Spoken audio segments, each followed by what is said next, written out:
Bismillahirrahmanirrahim. Assalamu alaikum. This is Dr. Muhammad Meraj, Assistant Professor, Department of Finance and Economics, Muhammad Ali Jinnah University, Karachi. And this is our Microeconomics class, Section AM. Today we're going to study Utility and Demand, Chapter 7, McConnell and Bruce Economics book. So we have already studied a bit. Now we'll continue from our last class. So I believe after studying this chapter, you'll be able to describe preferences using the concept of utility and distinguish between total utility and marginal utility. Then you can explain what limits a household consumption choices. You can also explain the marginal utility theory of consumer choice, and you'll be able to use marginal utility theory to predict the effects of changing prices and incomes. And also, you'll be able to explain the paradox of value. So let's see what it is. So the first thing first is the household budget. So what is the household's budget? Actually, it explains the consumption possibilities of a household. It says the household's consumption possibilities are constrained by its income and the prices of the goods and services it buys.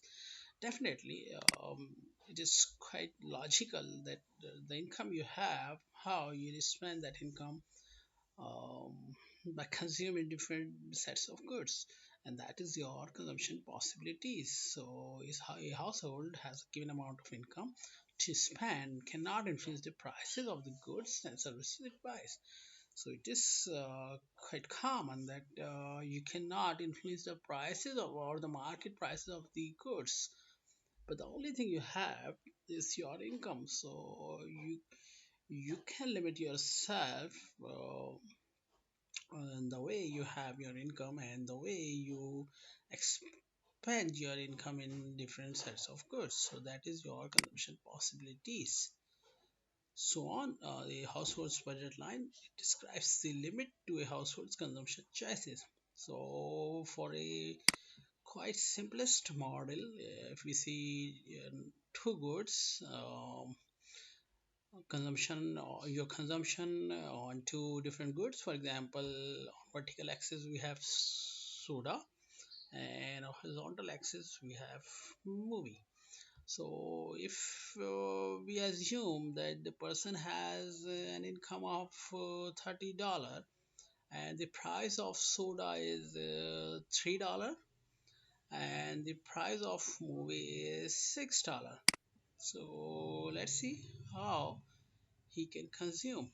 So if he buys or spend all his income on soda, so he can buy 10 unit of soda because the price of soda is $3 and the person's income is $30. So definitely he can buy 10 unit of soda. On the other hand, or other extreme case, if he wishes to spend all his money on movies, so he can buy 5 unit of movies because the price of movie is $6 and the person's income is $30. And if we take any different combination, so he can buy 8 unit of soda and 1 unit of movie. Also, he can take 6 unit of soda and 2 unit of movie, 4 unit of soda and 3 unit of movie, and 2 unit of soda, 4 unit of movie, or the 5 unit of movie and 0 unit of soda. So this is the household can afford all the points on below. So this rectangular, if you see this right angle triangle, so below this line and the area inside this triangle is affordable. Any point in this line, any point in this triangle is affordable, but definitely it is not efficient, because if the person buys anything here, so it means if he is buying 4 unit of soda and 1 unit of movie, intersection of both these two. So we can say here, if he buys 4 unit of soda, so it would be 4 into 3, $12, and 1 into 6, $6, so $18. But the person has an income of $30, so it means some amount is left over.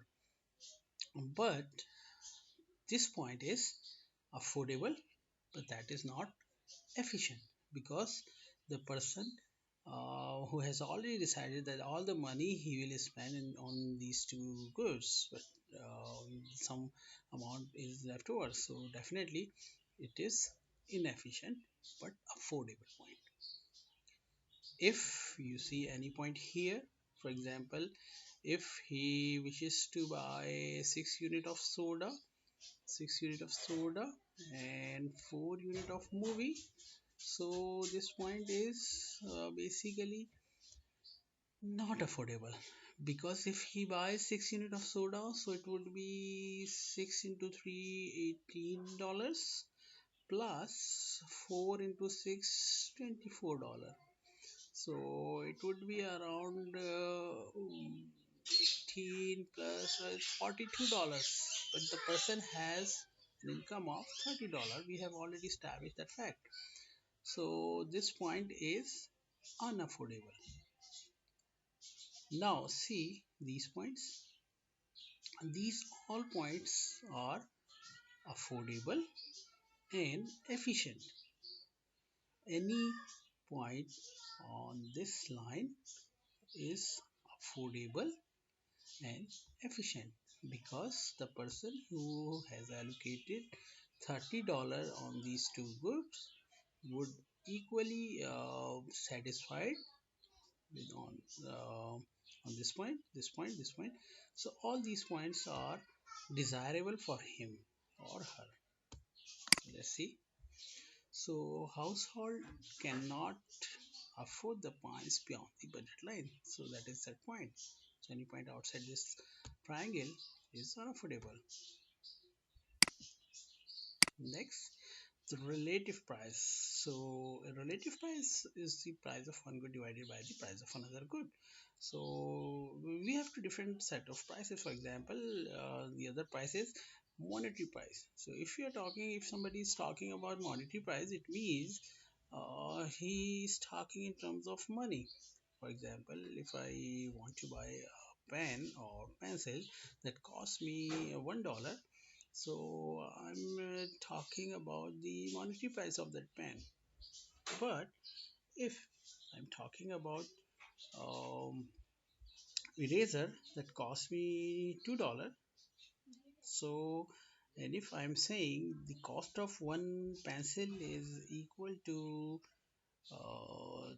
the cost of one eraser is equal to the cost of two pencil, so it means I'm talking about the relative price. So in this case, here the price of movie is $6 and the price of soda is $3. So the relative price would be, so the relative price of movie $6.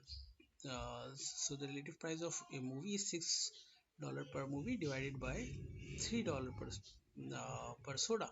So which equals to 2 6x per movie. So let's see here. If you divide 6 by 3, so it would be 2. So definitely here, if somebody wants to switch from this point to this point, so he needs to forego, or he needs to leave 2 unit of soda for getting 1 unit of movie. So on, at this point he needs to forego 4 unit of soda to achieve 2 unit of movies. So it means 2 unit of sodas are equal to 1 unit of movie, and this is I'm talking about relative price.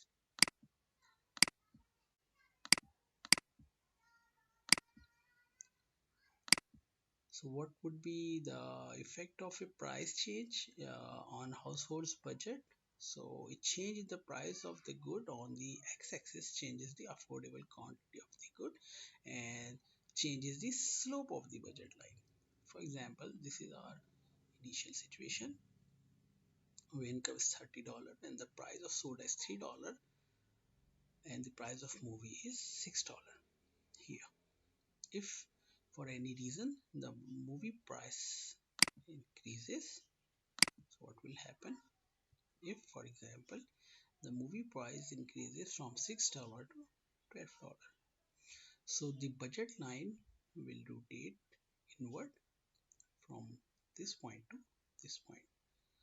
Since the price of soda is intact or does not change, so there would be no effect on vertical axis.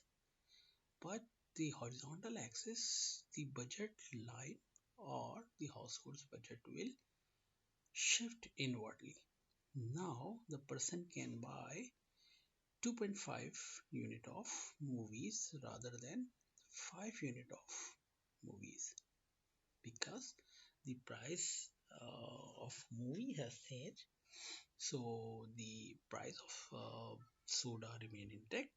So that is why the budget line shift inwardly on horizontal axis. And now the relative price will also be changed if you divide by 3 by 4. So definitely the price of movie 12 by 3, so it would be a 4.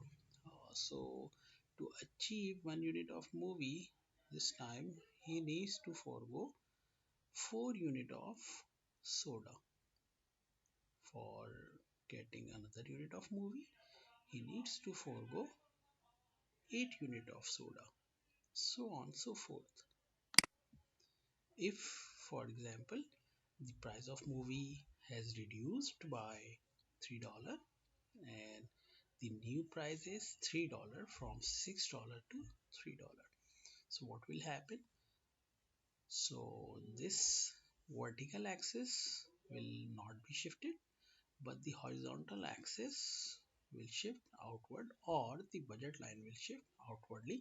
Now the person can buy 10 units of movie or 10 units of soda or any combination in between these two points. For example, if he wants to buy 8 unit of soda, so he'll be able to buy 2 units of movie. Similarly, the households or the relative price of movie and soda would also be changed. Now it would be 3 divided by 3 equal to 1.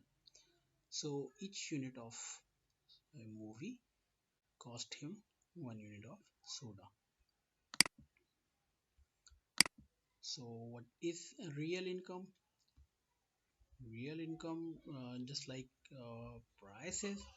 So there's real income. Real income is the household income expressed as the quantity of goods a household can afford to buy. And real income, if you are talking about the monetary income, if you are measuring the income in terms of money, so it would be monetary income. But if you measure the person's income in real term or in terms of goods and services he can buy, so we are talking about the real income. For example, if you want to check the person's real income uh, from the previous example, so it says the person can buy 10 unit of soda, um, or he can buy 5 unit of movie. So this is person's real income. We are talking about the income in terms of goods and services the household can buy or can afford to buy. So Lisa's real income equals her money income divided by the price of soda, or real income in terms of movie, you divide the income divided by the price of movie. So what will happen? We have already seen the effect of change in the price, change the effect of price change on household's budget. Now we see the effect of um, change in income on household's budget. What will happen if the person's income, which has the $30 earlier, the initial income was $30. So what will happen now if the person's income has changed? For example, if his income reduces to $18, so his budget line will shift inward, and the new combination of goods he can afford or he can afford to buy. Since the you can see the difference between these two changes or the effects of changes. If the income has increased, so the budget line would be shifted outwardly, and now he can buy either 14 units of soda or 7 units of movie. So the thing which you have to be noticed is that the last here, the effect of price change, you can see the one axis is fixed and the other axis is rotating here and there. But if the person's income changes, so the effect can be seen on both direction. It means horizontal axis as well as vertical axis. So the personal budget line is shifting from both axes in from when we are talking about the changes in income. So the preferences, what are the preferences of households? Actually, that determines the benefits or satisfaction a person receives consuming the good or services. And we have already discussed in our class that what is the utility or the benefit or satisfaction from consuming good or service called the utility. For example, if you are thirsty and you need a glass of water, so the satisfaction or happiness or benefit you'll get after consuming or after drinking the glass of water is called utility. So there are some certain rules about the utility. So utility is not measurable or not countable actually in terms of it's unit free. uh, Utils, we usually use utils. It's a kind of subjective, so we cannot say that each person has the same set of utility by consuming any good. It is also different from the usefulness, so you cannot say utility is a usefulness. Utility is equivalent to usefulness, because some people use bad thing in terms of smoking or kind of alcohol, but they get some utility from the consumption of that good.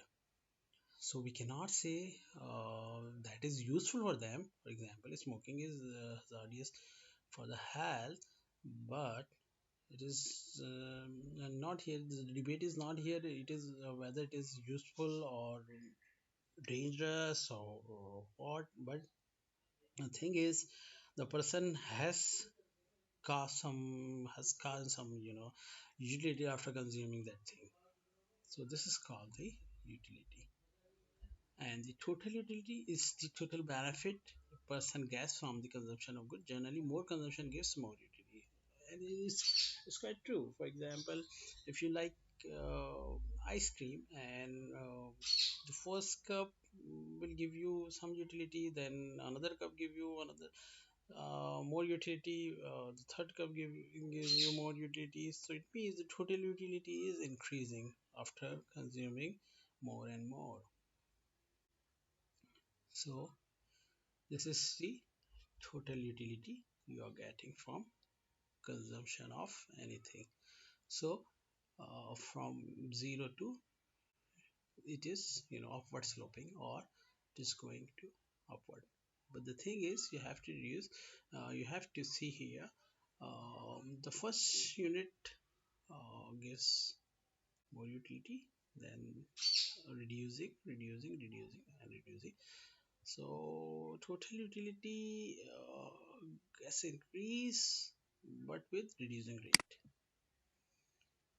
So then here comes the marginal utility, and I have already explained you, whenever you hear the word marginal in economics, it means we are talking about one additional unit. For example, marginal utility, marginal cost, marginal benefit. So whenever you hear the word marginal, so it means we are talking about uh, the one additional unit. So here marginal utility, it means the utility will get after consuming one additional unit. So marginal utility is the change in total utility that result from a one unit increase in the quantity of a good consumed. As the quantity consumed of a good increases, the marginal utility for consuming decreases. Why? Because there is a rule, or there is a law, that is called the law of diminishing marginal utility. It says when you consumed anything, the utility you will get will diminish gradually. It means the first unit gives you more utility, then the second one less, the third one lesser than second one, and the fourth one lesser than third one, and the fifth one lesser than fourth one. So this is how marginal utility decreases after consuming different unit of anything. So this is law of diminishing marginal utility, and this also explains why the demand curve is downward sloping. So marginal utility, when and how we can maximize the utility. So the household chooses consumption possibility that maximizes total utility, and that is, you can find the utility maximizing choices by looking at the total utility that rises from each affordable combinations. So, and that is the example of consumer equilibrium. So equalizing marginal utility per dollar means using marginal consumer utility to maximize by the following. This is a rule actually. Um, if he has to spend all his income on two goods or two different goods, so he needs to equalize the marginal utility per dollar for all goods. It means, for example, if somebody wants to buy a car or bike and he has that money, for example, if I want to buy a CG125 bike, and it cost me around 100,000 rupees. So the way when I have this thing in my mind, or the demand for that bike is established in my mind, so my mind is giving me the signal that the marginal utility of that 100,000 rupees is lesser than the marginal utility of CG125 bike. So that is why I want to sacrifice my 100,000 rupees against the 1 CG125 bike. So this is how economy or consumer behaves. For example, if you see why anybody wants to buy a used car. So the person who is selling the used car, the marginal utility in that person's mind is lesser than the marginal utility of the money he wants to get after selling his car. But the person who wants to buy that car, the marginal utility of the money he has is lesser than the marginal utility of the used car he wants to buy. So this is how transaction takes place. So the marginal utility per dollar is the marginal utility from a good divided by its price. So how you can maximize the utility, or utility maximizing rule is, uh, for example, we say that marginal utility of movie is mu, or here is denoting the movie marginal utility which comes from movie, and the marginal utility which comes from the soda, and the price of movie is pm and the price of soda is ps. So the utility maximizing pattern, or the rule would be marginal utility of movie upon price of movie must be equal to the marginal utility of soda divided by the price of soda. And this is the utility maximization rule, or the principle of utility maximization, that is marginal utility of movie divided by price of movie must be equal to marginal utility of soda divided by price of soda. So this is how marginal utility of soda divided by price of soda, and the marginal utility of movie divided by price of movie, and the combination here the person uh, would be maximizing his total utilities. So then moving a dollar from soda to movie increases the total utility from movies by more than it decreases the total utility from soda. So total utility increases. So this is the way actually the total utility uh, is increases, but the marginal utility for movie, or the total utility for movies decreases. So one that is why people use trade-off, right? So the only possible choices here where the person is maximizing his utilities and he has no intention to reallocate the budget to change his consumption pattern. If for example marginal utility of soda upon price of soda is greater than the marginal utility of movie upon price of movie, then moving a dollar from movies to soda increases the total utility from soda by more than it decreases the utility from movies, so total utility increase. So that is why here, so the pressure is here, then here, and finally he would be again at the point of this intersection. So what will happen if if it fall in the price of a movie? When the price of good falls, the quantity demanded of that good increases, the demand curve slopes downward, and um, the utilities or the maximized utilities will also be changed, because here you see in the denominator there is price of movie, and here price of soda. So if the prices or price of movie only one item is changed, so the consumption pattern will also be changed, so the equilibrium will be changed. So if the change the price of one good changes the demand of another good, so that is why we see uh, if the price of a movie falls, so marginal utility of movie rises, so before the consumer changes the quantities consumed, so that is why demand, whenever the price decreases, so the demand increases of that thing, or whenever the price of anything rises, so the equalized utilities will be changed, that is this one. And that's why the person will reduce its consumption because of higher prices and the marginal utilities will get. So if he equates, so then he needs to reduce his consumption to restore the consumer equilibrium, and that is this equation.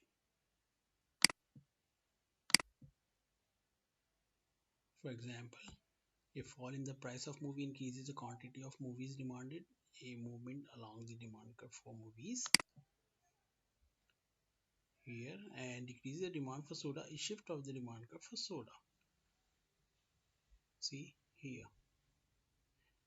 because we have already discussed, or we have already seen the income effect or substitution effect. So that is how uh, people substitute one good for another good, or change the consumption pattern from one good to another good. So now suppose the price of soda rises, so what will happen? So once again, if the price of soda rises, so this will be increased and the equalized pattern will reduce. Then the people or the person will change his equalized patterns. So that is why this time he will reduce his consumption of soda and increase his consumption of movie to equalize or restore the consumer equilibrium at the initial point of this one. Here you can see a rise in the price of soda decrease the quantity of soda demanded, and that would be shown in the movement along the demand curve for soda, and increase the demand for movies, the shift of the demand curve for movies. So what will happen if a rise in income? When income increases, the demand for normal good increases, and example, utility similar to temperature, both are abstract concepts and both have units of measurement that are arbitrary. The concept utility helps us make prediction about consumption choices in much the same way that the concept of temperature enables us to predict when water will turn to ice or stream. So the concept will help us understanding why people buy more of a good when its price falls, and why people buy more of most goods when their income increases. So when consumers maximize their utility, they are using resource efficiently.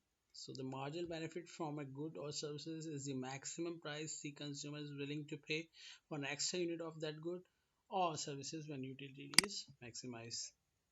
And now this is the quite important thing that Marsha explained actually the paradox of value. So paradox of value is why is the water which is essential to life far cheaper than diamonds which are not essential? This is all by distinguish between total utility and marginal utility. Initially, it was the problem, or it was a paradox that why water is abundant and it is cheaper, but why diamond are scarce and they are they are expensive. So some people say because of because of scarcity. Um, but if we see the scarcity determines the value, then diamonds are scarce values are, but that was wrong perception. Actually, the right perception is the if you see the totality or marginality of consuming water and time. So this is we how we can solve the paradox of value. We get totality from consumption, but the more we consume of something, the smaller is the marginality from it. So because of law of diminishing marginality, once you consume anything, so its marginality will be declined because of law of diminishing marginal utility. For water, the price is low, total utility large, and marginal utility is small. For diamonds, the price is high, total utility is small, and marginal utility is high. But marginal utility per dollar is the same for water and diamond. So that is why actually uh, a diamond is cheaper, but the utility or the marginal utility is higher than the water. So the supply of water is perfectly elastic. So the quantity of water consumed is large, and the consumer surplus from water is also large. In contrast, the supply of diamond is perfectly inelastic. So the price is high, and the consumer surplus from diamond is small this area. So thank you so much. This is our microeconomics class, and thanks a lot. Thank you for your patience and listening.